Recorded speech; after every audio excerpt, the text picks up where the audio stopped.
The rain was relentless that night, painting the city in silver streaks as headlights blurred against wet pavement. Emily tightened her grip on the steering wheel, squinting through the wipers that struggled to keep up with the downpour. Life had not been kind to her lately, raising her daughter alone after her husband walked out, balancing two jobs just to keep the lights on, and constantly fighting the weight of exhaustion that seemed to press heavier with each passing day. Still, she drove her old sedan through the storm, silently thanking herself for picking up an extra shift. Little did she know, fate had already set something in motion that would change everything. At a deserted intersection, she noticed a sleek black car pulled over, hazard lights blinking. Through the streaked glass, she could just make out a man slumped in the driver's seat, head resting against the window. For a brief second, Emily considered driving past. After all, it wasn't safe to stop in the middle of the night. But something inside her heart tugged, a quiet reminder of the times when she herself had needed help and no one came. With a sigh, she pulled over, grabbed her umbrella, and hurried toward the car.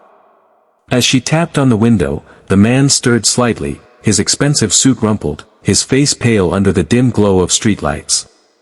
He was clearly disoriented, maybe even drunk. Emily hesitated, debating whether she should get involved at all. Yet as the rain soaked through her clothes, she realized she couldn't simply walk away. Sometimes life's unexpected detours are the ones that matter most. The man blinked awake slowly, confusion clouding his sharp features. "Are you real?" he muttered groggily, his words slightly slurred. Emily gave a small, cautious smile, brushing damp hair from her forehead. "You shouldn't stay here, it's not safe. Do you need someone to call?" He shook his head, fumbling with the keys before she gently pushed his hand down. "No, you can't drive like this," she said firmly, her motherly instinct rising above her fear. After a long pause, he finally whispered, I need to get home." Emily glanced back at her old sedan, hesitating. Something about him, his vulnerability, the way his polished exterior crumbled under the rain, made her soften. Against her better judgment, she offered, "I'll drive you." He looked startled, then nodded, too weary to argue. She helped him into the passenger seat of her car, noticing how out of place he seemed among the cracked dashboard and faded seat covers. For a moment, she wondered who he was, a businessman? A lawyer? Maybe someone important, though right now he looked like just another lost soul. As she started the engine, he closed his eyes, trusting her without question. The city lights flickered across his face, revealing both weariness and something deeper, a loneliness Emily recognized instantly. She drove carefully, heart pounding, unsure why she felt compelled to help a stranger. Yet, in that quiet ride through the storm, she couldn't shake the feeling that this night had been written in the stars long before either of them knew it. Fate, after all, had a strange way of working when two lives were meant to cross. As the rain continued to drum softly on the roof, the silence in the car grew heavier, yet strangely comforting. Emily stole a glance at her passenger. Even in his disheveled state, he carried a certain air of importance. His tailored suit hinted at wealth, but the deep lines of stress on his face told another story. "Rough night?" she finally asked, breaking the stillness. He gave a dry laugh, one that held no joy. "Rough life, maybe."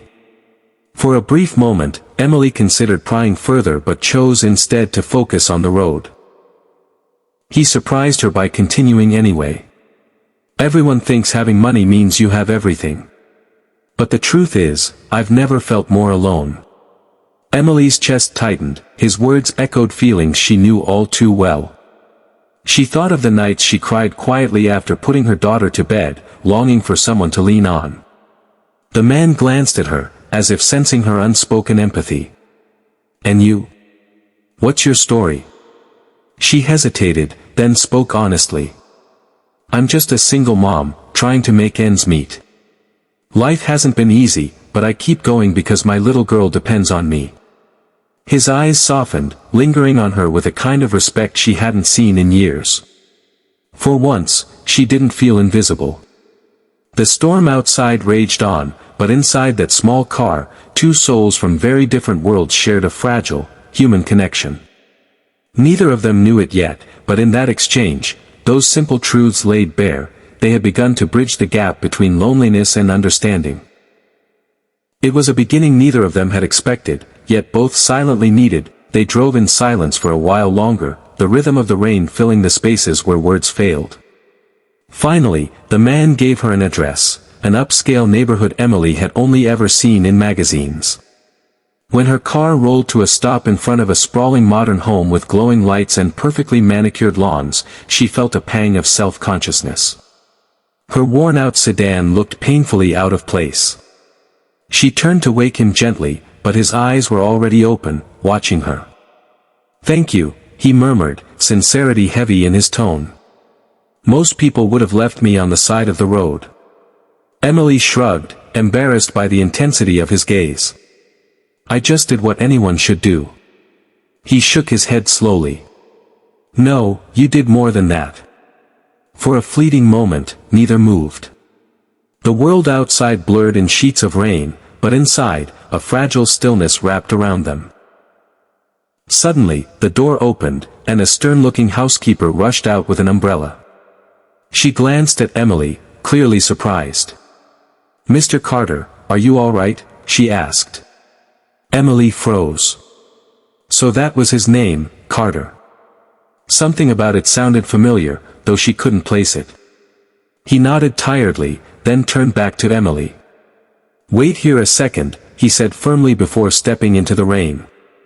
She watched him disappear into the house, assuming their paths had now parted forever. After all, he belonged to a world she could never touch. But before she could drive off, he reappeared, holding something in his hand. Against the storm's backdrop, he looked different, steadier, more deliberate, as though her act of kindness had awakened something he hadn't felt in years. Fate, it seemed, wasn't finished with them yet. Carter leaned down by her window, raindrops glistening on his hair, and handed her a folded check. Emily's eyes widened, stunned by the number scrawled across it. Enough to cover months of bills, even a small start toward a better life. "I can't accept this," she blurted, shaking her head. "I didn't help you for money." He studied her face, searching for something genuine, and found it in the determination shining through her tired eyes.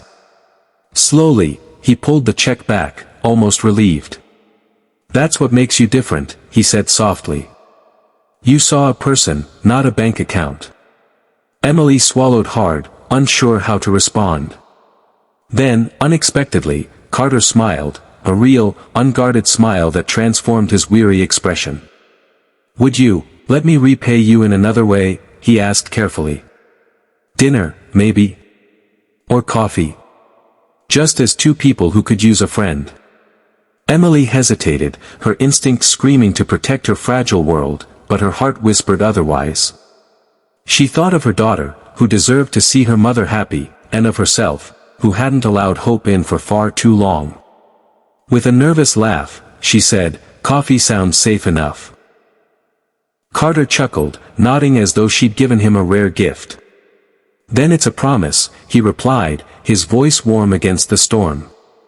As she finally drove away, Emily felt something she hadn't in years, a flicker of possibility. The night that began in exhaustion and rain now carried a thread of unexpected hope. And though she didn't know what lay ahead, she sensed that fate had just handed her life a turning point she could never have written for herself. The days that followed were nothing short of surprising. True to his word, Carter called, and they met for coffee at a small corner cafe, far from the wealth of his world and the worries of hers. Conversation flowed easily, like two old friends rediscovering something they didn't know they had lost. Emily learned he was not just Mr. Carter, but Daniel Carter, the head of a major company she had heard about on the news. Yet, stripped of titles and status, he was simply a man searching for meaning beyond success. He, in turn, admired Emily's resilience, her strength as a mother, and the quiet dignity with which she carried her struggles.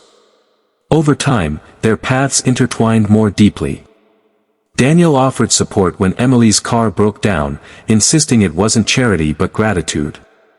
Emily, in return, reminded him of the simple joys money could never buy: home-cooked meals, laughter shared with a child, the comfort of belonging. What began on a rainy night soon blossomed into a bond neither expected: friendship, hope, and eventually, love. Standing hand in hand one evening, watching Emily's daughter giggle in the yard, Daniel whispered, "That storm saved me." Emily smiled, realizing it had saved her too. Fate hadn't just crossed their paths, it had written a story of compassion, second chances, and the extraordinary power of human kindness. And as the skies cleared, both knew their rainy night was no accident, it was the beginning of a beautiful forever.